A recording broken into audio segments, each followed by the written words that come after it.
रहीम के दोहे अर्थ सहित। रहीमन धागा प्रेम का मत तोड़ो चटकाए, टूटे से फिर ना मिले, मिले गांठ परी जाए। रहीम के इन दोहों में रहीम जी ने हमें प्रेम की नाजुकता के बारे में बताया है। उनके अनुसार प्रेम का बंधन किसी नाजुक धागे की तरह होता है और इसे बहुत संभाल कर रखना चाहिए। हम बलपूर्वक किसी को प्रेम के बंधन में नहीं बांध सकते। ज्यादा खिंचाव आने पर प्रेम रूपी धागा चटक कर टूट सकता है।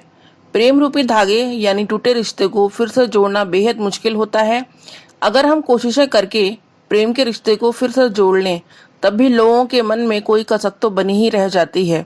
दूसरे शब्दों में, अगर एक बार किसी के मन में आपके प्रति प्यार की भावना मर गई, तो वह आपको दोबारा पहले जैसा प्यार नहीं कर सकता।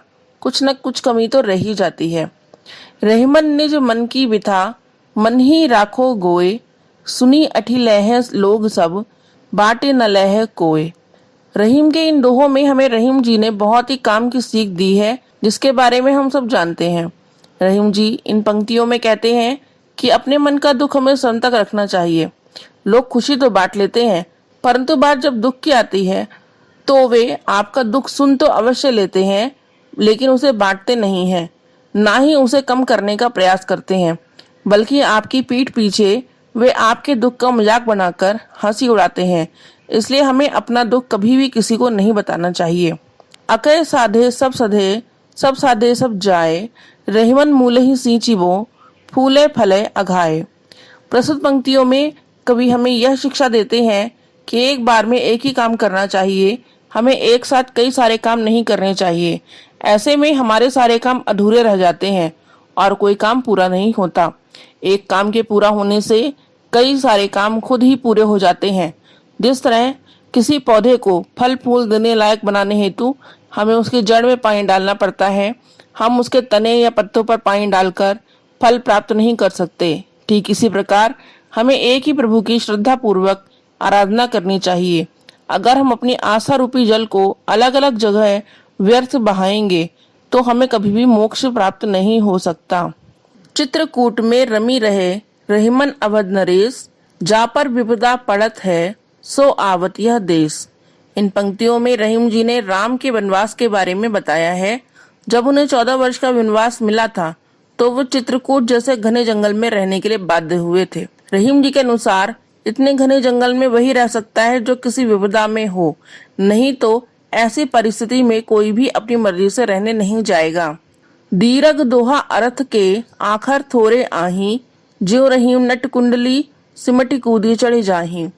प्रस्तुत पंक्तियों में कवि ने हमें एक दोहे की महत्ता के बारे में बताया है। दोहे के चंद शब्दों में ही ढेर सारा ज्ञान भरा होता है, जो हमें जीवन की बहुत सारी महत्वपूर्ण सीख दे जाते हैं। जिस तरह कोई नट कुंडली मारकर खुद को छोटा कर लेता है और उसके बाद ऊंचाई तक छलांग लगा लेता है, उसी तरह एक दोहा भी कुछ ही शब्दों में हमें ढेर सारा ज्ञान दे जाता है। धनी रहीम जल पंख को, लघु जिए पियत अघाए, उधरी बढ़ाई कौन है, जगत पियासो जाए। प्रस्तुत पंक्तियों में कबीरदास जी कहते हैं कि वह कीचड़ का थोड़ा सा पानी भी धन्य है, जो कीचड़ में होने के बावजूद भी ना जाने कितने कीड़े मकोड़ों की प्यास बुझा देता है।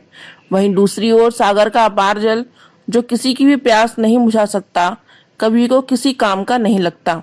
यहाँ कवि ने एक ऐसे गरीब के बारे में कहा है जिसके पास धन नहीं होने के बावजूद भी वह दूसरों की मदद करता है। साथ ही एक ऐसे अमीर के बारे में बताया है जिसके पास ढेर सारा धन होने पर भी वह दूसरों की मदद नहीं करता। नाद रीझतन देत मृग, नरधन देत समेत, ते रहीम पशु से अधिक, रीझेहु कछु न देत। यहाँ पर कवि ने स्वार्थी मनुष्य के बारे में बताया है और उसे पशु से ही बदतर कहा है। हिरण एक पशु होने पर भी मधुर ध्वनि से मुग्ध होकर शिकारी पर अपना सब कुछ न्यौछावर कर देता है। जैसे कोई मनुष्य कला से प्रसन्न हो जाए तो वो फिर धन के बारे में नहीं सोचता, अपितु वह अपना सारा धन कला पर न्यौछावर कर देता है। परंतु कुछ मनुष्य पशु से ही बदतर होते हैं। वे कला का लुफ्त तो उठा लेते हैं, परंतु बदले में कुछ नहीं देते। बिगड़ी बात बने नहीं, लाख करो किन कोय, रहीमन फाटे दूध को, मथे न माखन होए। रहीम जी ने हमें जीवन से संबंधित कई शिक्षाएं दी हैं और उन्हीं में से एक शिक्षा ये है कि हमें हमेशा कोशिश करनी चाहिए कि कोई बात बिगड़े नहीं। जिस प्रकार एक बार दूध फट जाए तो लाख कोशिशों के बाद भी हम उसे मथ कर मक्खन नहीं बना सकते, ठीक उसी प्रकार अगर एक बार कोई बात बिगड़ जाए तो हम उसे पहले जैसे ठीक कभी नहीं कर सकते, इसलिए बात बिगड़ने से पहले ही हमें उसे संभाल लेना चाहिए। रहमन देखी बढ़ेन को लघु न दीजिए डारी, जहाँ काम आवे सुई कहा करे तरवारी। रहीम जी ने हमें इस दोहे में जो ज्ञान दिया है उसे हमें हमेशा याद रखना चाहिए, ये पूरी जिंदगी हमारे काम आएगा। रहीम जी के अनुसार हर वस्तु या व्यक्ति का अपना महत्व होता है, चाहे वह छोटा या बड़ा हो। हमें कभी भी किसी बड़े व्यक्ति या वस्तु के लिए छोटी वस्तु या व्यक्ति की उपेक्षा नहीं करनी चाहिए। कवि कहते हैं कि जहाँ सुई का काम होता है वहां पर तलवार कोई काम नहीं कर पाती, अर्थात तलवार के आकार में बड़े होने पर भी वह काम की साबित नहीं होती, जबकि सुई आकार में अपेक्षाकृत बहुत छोटी होकर भी कारागर साबित होती है। इसलिए हमें कभी धन संपत्ति, ऊंच नीच और आकार के आधार पर किसी चीज की उपेक्षा नहीं करनी चाहिए। रहमन निज संपत्ति बिना कौना विपत्ति सहाय, बिनु पानी जो जलज को नहीं रवि सके बचाए।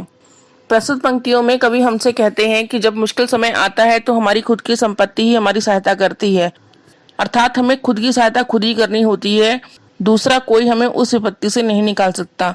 जिस प्रकार पानी के बिना कमल के फूल को सूर्य के जैसा तेजस्वी भी नहीं बचा पाता और वह मुरझा जाता है, उसी प्रकार बिना संपत्ति के मनुष्य का जीवन निर्वाह हो पाना असंभव है। रहीमन पानी राखिए बिनु पानी सब सून, पानी गए न उबरे मोती मानुष चून। रहीम जी ने अपने दोहों में जीवन के लिए जल के महत्व का वर्णन किया है। उनके अनुसार हमेशा पानी को बचाकर रखना चाहिए, यह बहुमूल्य होता है, इसके बिना कुछ भी संभव नहीं है।